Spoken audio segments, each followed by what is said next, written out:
les élèves de valeur absolue. Cette vidéo est destinée aux élèves de 3e année secondaire. On va corriger un exercice sur la cinématique d'un point matériel. Passons à l'énoncé de l'exercice. Dans un repère orthonormé ROIJ, un mobile effectue un mouvement d'accélération A égale moins 5J. À l'instant T1 égale à 1 seconde, le mobile passe par le point M1 de coordonnées 9 et 17,5 mètres, avec le vecteur vitesse V1 égale à 10I plus 4J. La première question, déterminer à un instant T quelconque le vecteur vitesse et le vecteur position, puis déduire l'équation de la trajectoire dans le repère OIJ. Ensuite, déterminer la date T2 à laquelle le mobile passe par le sommet de la trajectoire. Quatrièmement, déterminer les composantes tangentielles et normales à l'instant T2. Et dernièrement, déduire le rayon de courbure de la trajectoire à l'instant T2.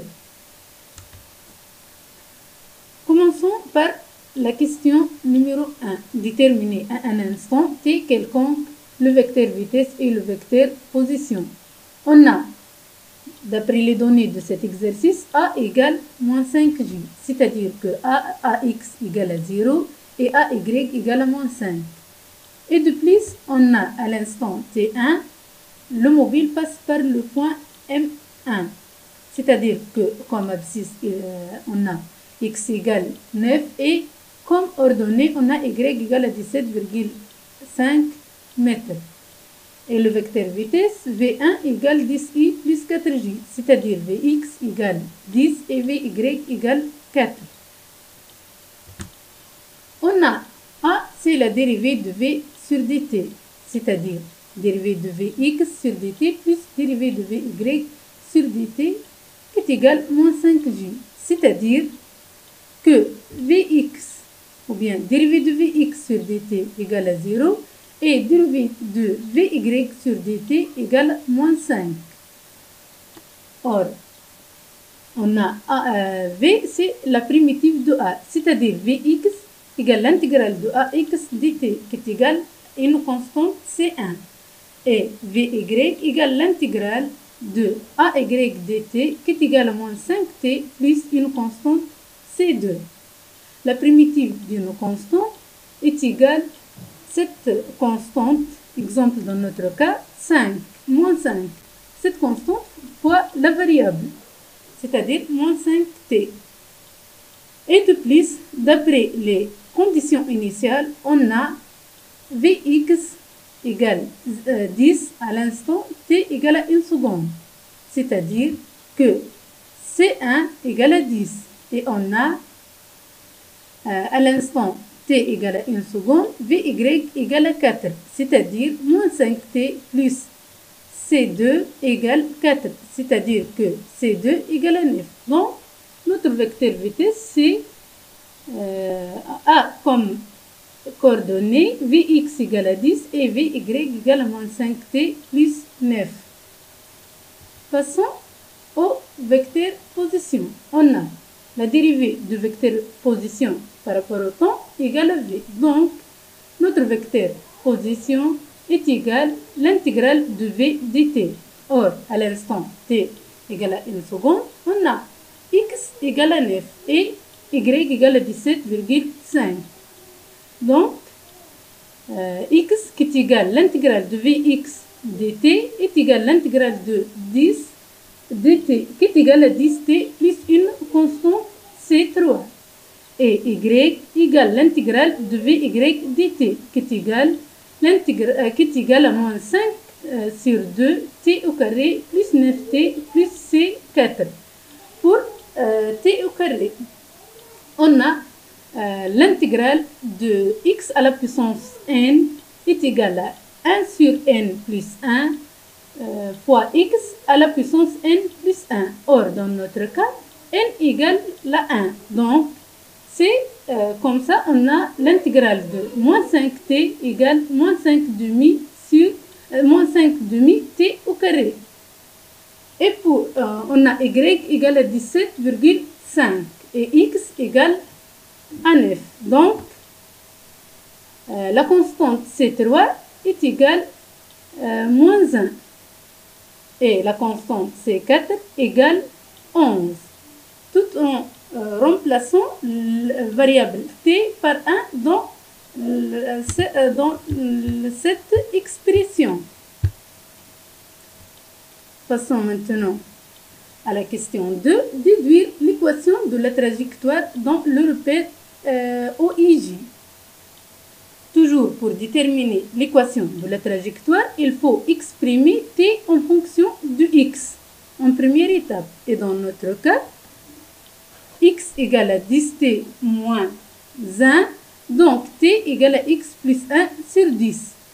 Et pour après exprimer t en fonction de x, il faut remplacer t par son expression dans y, c'est-à-dire on a y égale moins 5 demi t au carré plus 9t plus 11. Donc y égale, remplaçons t par sa nouvelle expression, y égale moins 5 demi x plus 1 sur 10 au carré plus 9 fois x plus 1 sur 10 plus 11.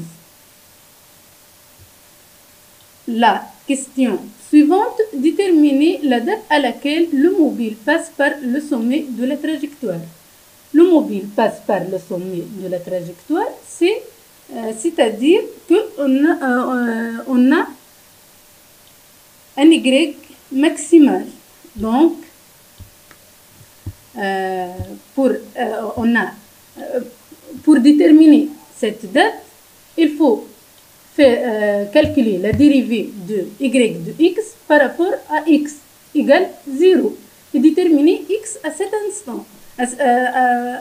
Pour cette condition, on a moins 1 demi x plus 7 sur 2 égale à 0. Moins 1 demi x plus 7 sur 2 égale à 0, c'est la dérivée de y par rapport à x. Donc, dans ce cas, x égale à 17 mètres. Donc, m, ou bien notre vecteur position, est égal x, comme un abscisse, et là, x égale 10t moins 1.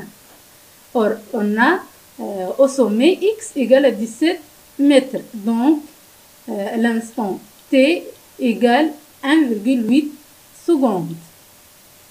On a aussi une deuxième méthode qu'on peut l'utiliser, c'est cette méthode. On a le mobile est au sommet de la trajectoire, c'est-à-dire que Vy égale à 0 et Vx différent de 0. Vy égale à 0, c'est-à-dire moins 5t plus 9 égale à 0, c'est-à-dire que t égale à 9 sur 5 qui est égal à 1,8 secondes. Tous les deux méthodes nous donnent le même résultat. La question 4. Déterminer les composantes tangentielles et normales à cet instant, c'est-à-dire à l'instant T2, c'est-à-dire à l'instant où le mobile passe par le sommet. Le mobile passe par le sommet, c'est-à-dire que Vy égale à 0 et V égale à Vx qui est égal à 10i. On a A égale à moins 5j. Le mobile est au sommet, c'est-à-dire que la vitesse est perpendiculaire à l'accélération. C'est-à-dire que l'accélération tangentielle qui est égale à dérivée de v sur dt égale vecteur nul. Et que l'accélération est égale à l'accélération normale. Passons maintenant à la dernière question. Déduire le rayon de courbure de la trajectoire. On sait que l'accélération normale égale à v au carré sur rc, c'est-à-dire rayon de courbure. Or, on a an égale à 5 mètres secondes moins 2 et v au carré est égal à 100 mètres secondes moins 1, c'est-à-dire que notre rayon de courbure est égal à v au carré sur l'accélération normale qui est égale à 100 sur 5 qui est égal à 20 mètres. Merci pour votre attention. N'oubliez pas de s'abonner à notre chaîne YouTube et de partager cette vidéo. N'hésitez pas de laisser un commentaire si vous avez des choses non claires. Nous préparerons des vidéos pour les expliquer. Et merci pour votre attention une autre fois.